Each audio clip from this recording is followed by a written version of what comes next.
All right, for our next speaker, I'd like to introduce Joe Vazquez. Joe is Division Director and Professor of Medicine at the Medical College of Georgia. It's gone through so many name changes, I'm not even going to go there, Joe. But you're going to talk to us about de-escalation trials in mycology. None better to talk about this than you. So sure, thank you very much. All right, well, thank you. Yes, so I've been pushing for this for maybe a decade or so, or maybe more, myself and Shmuel, for many, many years. So it's certainly a pleasure to be here. So today we're going to discuss de-escalation trials. And obviously there aren't a lot of de-escalation trials. So in essence, what I'm going to do is kind of pick specific data and try to get a little bit of information. This talk is obviously a great, the talk before was a great segue into this, because certainly de-escalation is a good part of antimicrobial stewardship. So I've tried to do the best that I could with these. Are my slides not, there we go. So conflict of interest or financial consultant for Sadara, Synexus, F2G, and Amplex, and now actually Pfizer. So what are the objectives to this? The objectives today are, one is, what is de-escalation really? Number two are the current de-escalation recommendations, if there are some, past history of antifungal therapy and de-escalation, some hopefully future de-escalation trials, and then future recommendations that I'd like to try on everyone. So what do we mean by de-escalation? So I decided to, I went to Google, and Google gave me this definition of de-escalation: a popular term meaning to withdraw nutritional support and ventilation from a patient in a persistent vegetative state. So I decided, well, that's probably not the right definition for de-escalation. So went to Bing, and then Bing told me it was a reduction of the intensity of a conflict or potentially violent situation. Well, I guess if we're talking infectious disease versus surgery, that could be a problem, but I didn't think that was the one either. So I went back to Google and decided that to decrease and extend volume or scope would be logical and reasonable as far as the definition for de-escalation. And in essence, it is part of antifungal, antimicrobial stewardship, really optimizing the four important parts: choosing the right antibiotic, obviously, the dose optimization, and then de-escalation, the route of administration from IV to PO, or starting out with PO, and then the duration of therapy, and certainly shorter is better, as I'm sure everybody. So I actually took this from the paper from Johnson et al. That was published and that was discussed previously. So for some infection studies, meta-analysis have shown that, and compared with longer courses of therapy, shorter courses show similar clinical outcomes with fewer drug reactions, drug interactions, adverse events, diminished length of stay, and certainly cost. So it's very, very important for us to consider this. So this is a list. I'm sure everybody here has seen this: shorter is better stewardship. And I look at it, and it's like, where are the fungal studies? You know, we even have malaria studies, for Christ's sake, and we don't have one fungal study included in this list. So I think we have to do better. It's time for us to do something about it. So what are the current recommendations that we have as far as de-escalation? Well, there isn't anything specifically, but if you go to the clinical practice guidelines that were published by IDSA MSG in 2016, it says transitioning from an echinocandin or amphotericin B, usually within 5 to 7 days, is recommended in clinically stable patients, azole susceptible candida, negative blood cultures. And that was a strong recommendation, moderate quality. The other part is the duration, which still remains 2 weeks after documented clearance of candida from bloodstream. And I guess I'd like to ask, for those of you that have been around longer than I have, is where does these 2 weeks come from? I'm not really sure. The ECMID guidelines for management of candidiasis, they actually have stepped down on day 3 in patients that are stable, but they also have a duration of 2 weeks. And again, where did that come from? A little bit of historic, I suppose, going back to 2000, the initial practice guidelines had 2 weeks after the last positive blood culture, and then amphotericin to fluconazole, IV to PO, maybe switch. So I guess we have gotten a little ways. The following guidelines that were published in 2009 had the candidemia transitioning from echinocandin, amphotericin to fluconazole, is recommended for all patients with fluconazole susceptible isolates and are clinically stable. And that was an A2. And the duration didn't change, 2 weeks after the last positive blood culture. And again, I'll ask you why. Consider voriconazole on a step-down oral therapy for cases of Krusei and some glabrata. So, and this is great, and it's similar to what we have, but the problem is we now have quite a few azole-resistant Candida species, specifically Candida glabrata, and we don't have any approved medications for that. So how did we get here where we're at today? Well, John is on the call, so it's great to go back to 1994, one of the initial candidemia studies, which was fluconazole versus amphotericin B. In this study on day 7, there is a possible oral step down in this patient. Amphotericin B, obviously, you had to continue for 14 days after resolution of candidemia. So what's interesting about this is obviously the first time that these were compared, but also a sub-study that was done looking at central venous catheter exchange, which I think comes into play when we're looking at de-escalation. No exchange, 5.6 days versus 2.6 days if the catheters were exchanged. And certainly we know that also from David Andy's paper that was published a few years ago. This was followed up in 2002, Caspo versus Ampho, and there was de-escalation, and again, it was on day 10. Only 25 to 35% of the patients were de-escalated to oral fluconazole. So somewhat helpful, but not very helpful. And then Kohlberg, voriconazole versus amphotericin B. This was a switch either to voriconazole or fluconazole after 3 days. Interestingly enough, the median time to clear the blood culture in this study was actually 2 days. So something else to keep in the back of your mind when you're de-escalating. Riboli and anigilofungin versus fluconazole. This was another one that documented a step down, but only after day 10. So how often was the step down used? Well, 26% of patients that were on anigilofungin stepped down or de-escalated to fluconazole versus 28% of patients that stepped down or de-escalated there as well. The duration of therapy is basically about the same, almost 2 weeks. And then one of the last ones, isavuconazole versus caspofungin. This was again, Bartjan, in 2019, where the step down was after day 10 to isavuconazole or voriconazole.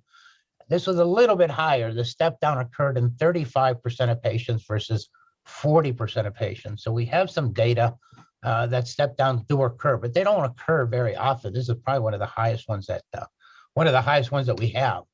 So I'm going to take you back to 1972, early de-escalation.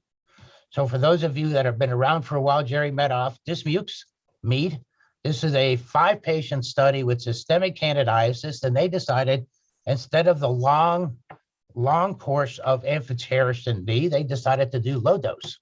So recognizing low dose, so they went anywhere between 10 and 335 milligrams in those 5 patients. In those 5 patients, the follow-up was amazing from 2 to 24 months. Clinical cure was achieved, and there were no relapses. So if you could say this is probably one of the first early de-escalations that we had back in 1972. So 95, and then nothing happened until 95, 96, where we had a pediatric population of patients. This was Dunowitz. That was published in 95, 30 pediatric patients with candidemia.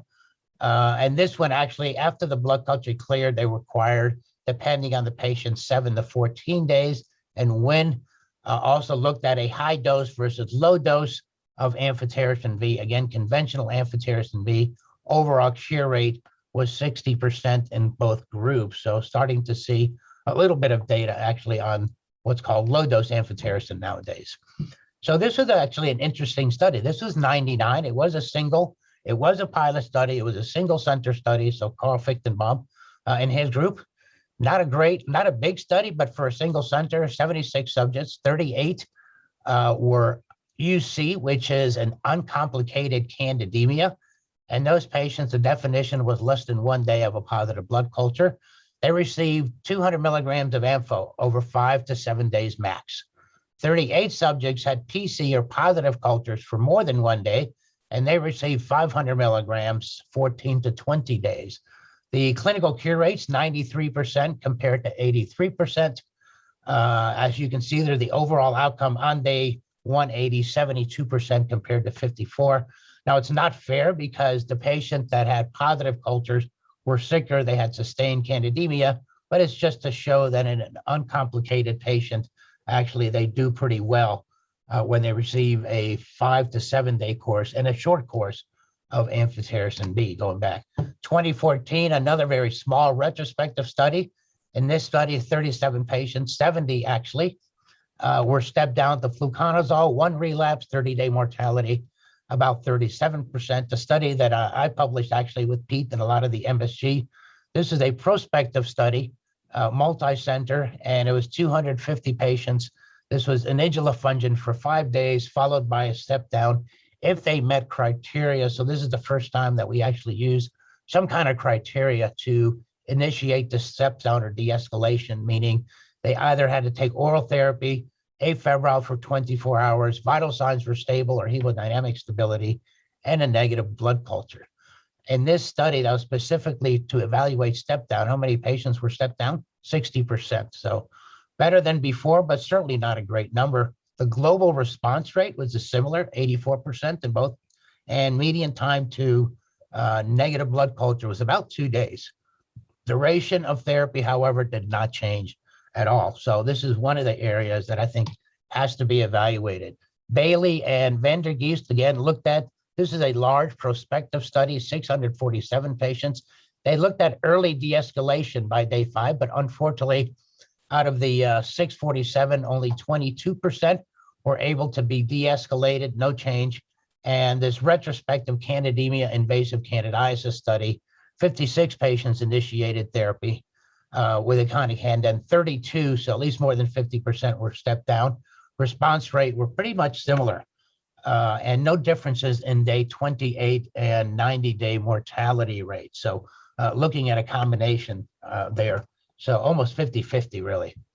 The last two, Jafal, this is a retrospective study looking at 190 patients, and I'm not going to dwell on this one because these patients were either empirically, preemptively, or targeted therapy. De-escalation was only performed on 20% of the patients, so it's kind of hard to look at the data, the results, because of the 3 different groups that these folks had. And then 2021, Moreno Garcia is a retrospective post hoc study of candidemia, looking at 235 patients that met criteria, switched to fluconazole. But again, in this study, out of the 235, 23% stepped down, 77% continued therapy. So you can see basically what we see in a lot of these studies is the step down or de-escalation is not very efficient in a lot of these studies. And again, the response rates are pretty much the same.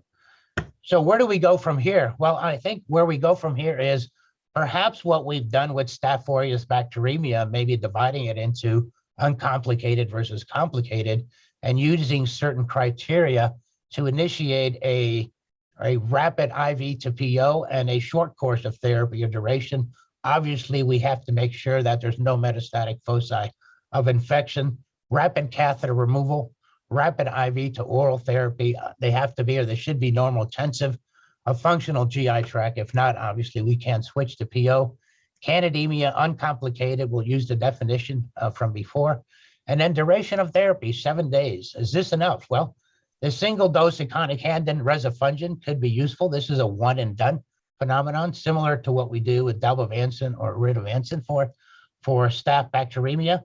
And what about a rapid oral step down with the oral agents available for azole-resistant isolates? So theoretically, abrexafungerp or fosmanogepix could be 2 that could be de-escalated to, so we can get the patient out in spite of the fact that they may have a Candida glabrata that's azole-resistant or multi-drug resistant. So switch gears a little bit because this is another one that actually there have been several de-escalation studies. Clinical practice guidelines for Cryptococcus by IDSA was in 2010.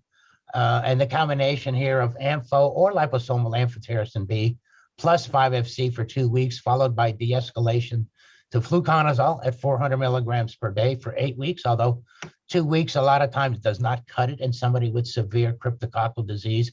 And this is followed by the 200 milligrams, right, of, excuse me, the 200 milligrams of maintenance therapy. The WHO guidelines in 2018 were actually changed, and recognizing that the WHO guidelines are really aimed at lower middle income countries. And that's important because the recommendation here is either the deoxycholate amphotericin B at 1 milligram per kilo per day, plus 5-FC at 100 milligrams for 1 week, and fluconazole daily. Or the other recommendation is a purely oral route of fluconazole at 1,200 milligrams per day, plus flucytosine at 100 milligrams per kilo for 1 week. So these are the current recommendations that we have. We do have some de-escalation trials. This was the Acta trial that was published in New England Journal of Medicine by Molly et al. And this one actually looked at 3 regimens. An oral regimen, as I just mentioned, of fluconazole 1,200 per day, plus 500 milligrams of flucytosine for 1 week, and deoxycholate amphotericin B at 1 milligram per kilo per day for 1 week. And the third regimen was deoxycholate amphotericin B, 1 milligram per kilo for 2 weeks. Recognizing that all of these patients that are on amphotericin received either fluconazole in combination at 1,200 milligrams per day, or flucytosine 5-FC at 100 milligrams per kilo per day. So a very significant study of 678 patients that were evaluated. The conclusion of that one was the 1 week of amphotericin B plus fluconazole or 5-FC and the 2 weeks of oral fluconazole plus flucytosine were effective as induction therapy for cryptococcal meningitis, certainly, especially in this resource-limited setting. It was also shown, however, that flucytosine was better than fluconazole when you added it to the amphotericin B regimen in this setting. So that's kind of important. One of the ones that I think is really exciting is this one that was published by Jarvis. Again, this was done in resource-limited settings. This was in Tanzania and Botswana. And this phase 2 actually leads to a phase 3 study. But this phase 3 study was non-inferiority trial examining the early fungicidal activity of short course, high dose liposomal ampho. 80 subjects were randomized, so not a huge study, but because they had a control, but liposomal amphotericin B, 10 milligrams per kilo, single dose. So again, once and done. Number 2 was liposomal amphotericin B at 10 mg per kg on day 1, followed by 5 mg per kg on day 3. So 2 doses, and you're done. The third one is liposomal 10 and followed by 5 on days 3 and 7. So 3 complete doses. And then finally, the fourth regimen is the 3 milligrams per kilo per day of liposomal amphotericin B, and that was used as control for 14 days. So it is important to note that all of these patients did receive oral fluconazole at 1,200 milligrams per day in combination for the full 14 days. So primary endpoint was mean rate of clearance of the CSF, the cryptococcal infection in that study. And what the study showed was that the single dose 10 milligrams per kilo liposomal amphotericin B was well tolerated and led to non-inferior compared to 14 days of the standard or conventional 3 milligrams per kilo per day in HIV associated. So this is exciting, certainly an exciting study where 1 dose and essentially you're done and you can follow up with oral therapy. Finally, last but not least, there aren't a lot of other studies. Aspergillus studies are tough to do. The tough to do de-escalation studies. And the reason for that is really a lot of the results, a lot of the outcome depends on the host response. If the host is severely immune suppressed and you cannot reverse the immune suppression, the morbidity, the mortality is essentially 100% or more. Number 2 is the fact that it's just difficult to make an early diagnosis in many of these patients. So tough to do these, shorter is better, especially because of the host immune system if it doesn't recover. And in addition to that, when you look at the recommendations, whether it's IDSA or ECMID, many of the recommendations are really a consensus from experts, is what it says. So at this point, IDSA recommends a minimum of 6 to 12 weeks. I'm not going to get into the antifungal drugs. 6 to 12 weeks, largely dependent on the degree, duration of immune suppression, the site of the disease, evidence of disease improvement. And that was a strong recommendation, but a low quality evidence. Why? I'm not really sure. Why the 6 to 12 weeks? Why not 4 weeks versus 6 weeks? Not sure where actually that came from. So this is another area where it's not like I'm new to the area, new to the business since I've been here for 30 years, but I'm not really sure where some of these numbers came from. So in the European guidelines, according to them, consider switching from IV to oral therapy in stable and pharmacokinetically reliable patients.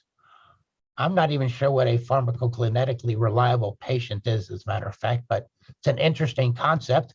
The range of duration here is even broader, anywhere between 3 and more than 50 weeks. Weak evidence to support any of this, and many of the initiation of therapy are using the parenteral route. Why not the oral route in some of these? So again, duration of therapy, 6 to 12 weeks, degree of suppression, site evidence of improvement as the and strong recommendation and low quality in this.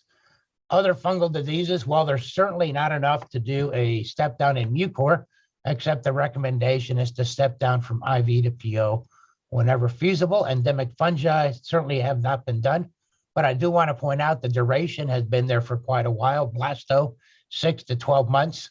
Coccidioides, 3 to 12 months. And I'm throwing these out there because these seem like a long, long time for a lot of these infections. I can see the cocci, histo, 6 to 12 weeks. Some, however, prefer 18 to 24 months. So it's maybe something that we need to consider or look at. So, and something to consider is actually this that was published again by Medoff and Dismukes, and this was in '92, considering using general guidelines for the evaluation of new antifungal drugs for the treatment of fungal infections. Maybe we should relook at this since considering that the recommended dose and duration of therapy on a lot of these fungal infections are primarily based on clinical experience. So go back to '92. So it's been quite a while since this has been looked at to make sure that we follow the same guidelines. We have a long way to go. I think strong support and standardization of all clinical trials include de-escalation or step down, certainly. Studies are difficult to initiate, and once the drugs are approved, they're kind of hard to do. Many of the studies are tough since the response is associated with the underlying disease, immune suppression, and a reminder that oral is generally as good as IV, shorter is as good as longer, and avoid that classic, we have always done it this way, which is what usually gets us into trouble. And with that one, I will end the presentation. I did have a differential diagnosis for extra credit here for, and I think we're going to give away a trip to the Bahamas or something if anybody gets this type of mold, right, Dr. Pappas? So, yeah. Oh, so yeah. I'm giving you 5 seconds to take a look at this and give me a diagnosis. It's actually called Zolaria polymorpha, or dead man's fingers. It's a fungus if you want to eat it and give it a try, but it actually grows on wood, on dead wood. It actually eats the dead wood. So, Wow. So we have not seen a human infection with this, but give us some time and I'm sure that some of this will be invading our bodies soon. So Oh, my goodness. with that one, I will thank you very much for allowing me to give the presentation, and I'll take questions. Joe, thank you very much. That's terrific. Thank you so much. Dead man's fingers. All right. I think the elephant in the room is the candidemia that you discussed, and so I think you kind of shared your thoughts on it. But where do you think we're going with this? Are you proposing that the empiric length of treatment that we chose, which is 14 days, should be shortened? Yes. And how narrow do you think we can get before we can, or how short do you think we can get with parenteral therapy before switching to something oral? And what are the barriers? So I think there's two. We do have to. Okay, so let's talk about the duration first. So the duration, I think what we're trying to avoid with the 14 days, obviously, is extended adverse events, right? Metastatic foci of infection, which we don't see a lot of, specifically in Lyme-related candidemia. We used to think that, the endophthalmitis was very common, or not common, but much more common. We know now that it's not. And, we're having a battle, obviously, with ophthalmologists about that. So I think the duration, if we can do a study, and I realize that the studies have to be done with FDA's approval of 14 days as the classic amount of time. But If we can do an evaluation on day 7 of these patients, and have the other arm continue, I think it's a possibility, of short course therapy. I don't think, and again, an uncomplicated candidemia, not complicated. So if we meet those criteria, and darn well from doing many of these studies that you pull the catheter, and a lot of times even the blood culture from that day is negative, right?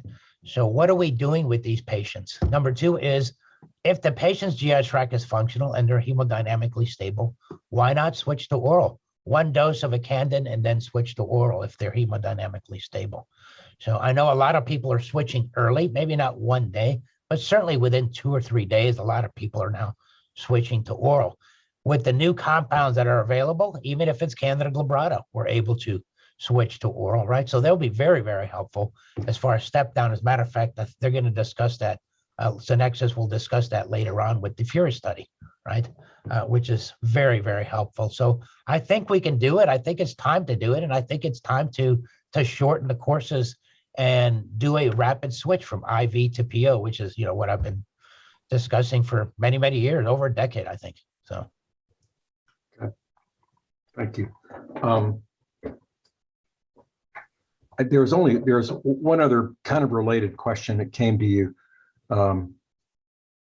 Joe, this from Jay Aram again. Joe, would a meta-analysis of the invasive aspergillosis, RCTs, allow, what kind of insights would that provide us for treatment duration of invasive aspergillosis? Because talk about an empiric length of treatment. It's extraordinarily broad. Well, I think a meta-analysis would be useful, similar to what David Andes did with Candida, right? Putting all these studies together, if you could. Certainly the duration is key. I mean, it kind of surprised me when I went through this, how long some of the recommendations are and how much the duration is. So I think it definitely would be very, very useful in that situation to try to obtain some kind of treatment duration, and not only treatment duration, but outcome, which was what was done with the candidemia study as well, right? So. Yeah. Okay. Joe, thank you. That's terrific. That's terrific. And thank you right on time. Really, that was very insightful, and appreciate that. Thanks for the invitation. Yep. Our pleasure.